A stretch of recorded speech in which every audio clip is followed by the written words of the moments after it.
Let me ask you something real quick. If you have a science degree, or you're already working in a lab right now, when was the last time you actually felt like your education was paying off? Like, genuinely paying off. Not just keeping the lights on, but building something? Because I talk to medical lab professionals every week who are grinding through 12-hour shifts, running hundreds of specimens, and still taking home less than 60 grand a year. And the worst part isn't the salary. The worst part is feeling completely stuck. So in this video, I'm going to show you exactly how to escape that ceiling. Not by going back to school for another 4 years, but by using the background you already have in a direction most lab professionals never even consider. Let's start with something that doesn't get said enough. The lab trap is real. And I don't say that to be harsh. I say it because I've lived in that world. And I've watched incredibly smart, incredibly disciplined people pour years of their lives into a career path that was quietly designed to keep them in a box. Think about what it actually takes to work in a clinical lab. You have to understand complex biochemistry, you have to run quality control. You have to interpret assay results, troubleshoot analyzers, and maintain precision under pressure, all in a field where one wrong result can affect a patient's entire treatment plan. That is not easy work. That is genuinely high-skill, high-stakes, intellectually demanding work. And the median pay for a medical laboratory technician in the United States, according to the Bureau of Labor Statistics, sits right around $48,000 a year. $48,000 for work that requires a degree, a certification, and the kind of attention to detail most people don't have. Now here's where it gets actually interesting, because the issue isn't the skill. You clearly have the skill. The issue is the market. Clinical lab work is essential, but it exists inside a system that chronically undervalues it. Hospitals need it. Insurance companies reimburse for it. But at the end of the day, labs are seen as cost centers, not revenue drivers. And in healthcare finance, cost centers get squeezed. That's just the economics of it.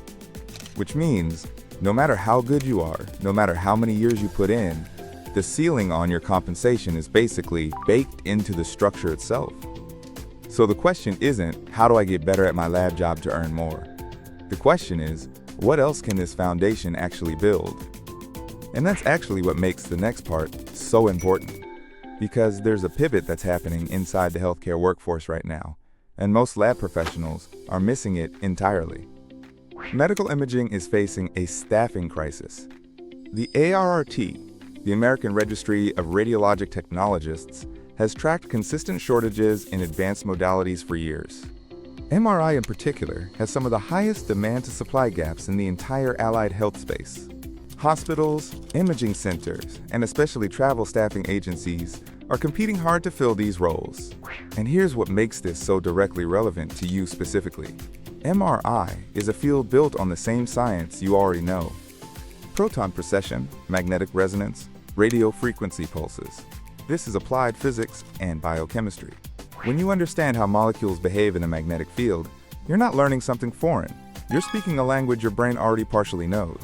The chemistry or biology or clinical lab science foundation you built, that is a real advantage in MRI school, not just a vague credential. And the compensation? Completely different universe. A staff MRI technologist in the United States earns between $75,000 and $95,000 a year, depending on the market, with strong benefits. But the number that changes everything for most people is the travel tech salary. Travel MRI techs, professionals who take short-term contracts at hospitals and imaging centers across the country, are regularly clearing $100,000 to $120,000 annually. And a significant portion of that compensation comes through tax-free housing and meal stipends, which we've broken down in depth in other videos on this channel. The pathway to get there is a post-baccalaureate MRI program, typically 1 to 2 years long, followed by the ARRT certification exam. That's it, no medical school. No residency, no $200,000 debt load, just a focused, clinical certification built on the science backbone you already have. But here's what most people completely miss, and this is where it gets deeper than just a career switch. The real opportunity isn't just moving from lab to imaging and cashing a bigger check. The real opportunity is understanding that your expertise, the combination of clinical knowledge, technical precision, and scientific literacy that you've spent years developing, is something the world is genuinely hungry for, in formats way beyond the hospital floor. Think about this. There are hundreds of thousands of healthcare professionals right now searching for guidance on how to navigate the ARRT exam, how to understand MRI physics, how to structure a travel contract, how to file taxes as a traveling tech, how to invest their income strategically. These are real, specific, high-value problems. And the people who can explain them clearly, in plain language, from lived experience, are incredibly rare.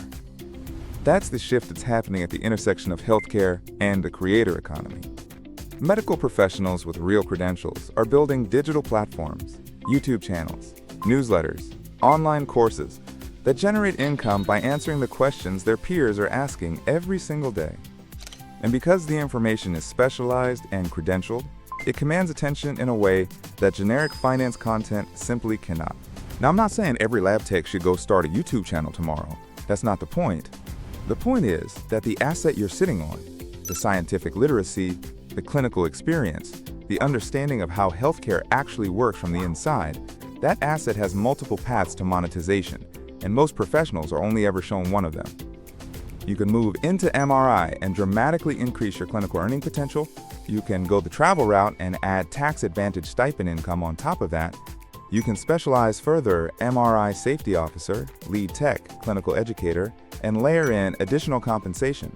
Or, as more and more healthcare professionals are discovering, you can build something digital on top of your clinical career that starts generating income from your knowledge directly. What actually separates the people who make these moves from the people who don't isn't intelligence. You're clearly intelligent. You're here. It's not work ethic either. Lab techs are some of the hardest working people in healthcare. What separates them is having a clear picture of the road ahead. Having someone say, here's what the path actually looks like, here's what it costs, here's what it pays, here's how people just like you have done it. Quote, and that's exactly what this channel exists to do, because nobody should stay stuck in a $48,000 ceiling job when they have the raw foundation to build something worth twice that or more. So what actually happens when you push this further? When you combine an MRI certification with even a few years of travel tech contracts, you're not just earning more, you're building financial flexibility that most healthcare workers never experience. You're stacking income during high-earning years. You're gaining the geographic freedom to work where the rates are highest. And if you're investing even a modest portion of that income consistently into index funds, into retirement accounts, into building a digital knowledge asset, the compounding effect over 10 years is genuinely significant. This is what we mean when we talk about the business side of medicine. It's not about cutting corners. It's not about some overnight transformation. It's about seeing your career as a portfolio of skills and assets and deploying them strategically, not just accepting whatever the system defaults to paying you.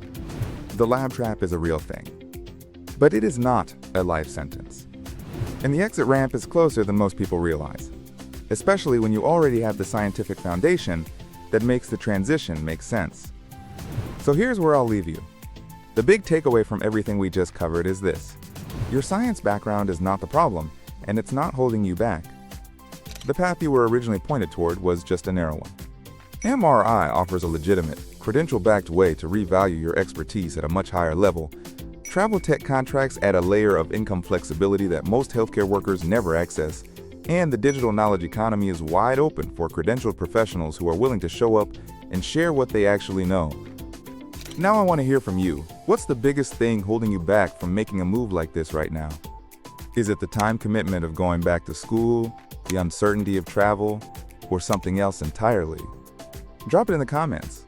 I read everyone, and your answer might actually shape the next video I make. If this broke something open for you today, hit that like button and subscribe, and ring the bell so you don't miss what's coming next on this channel. This is MedWealth. I'll see you in the next one.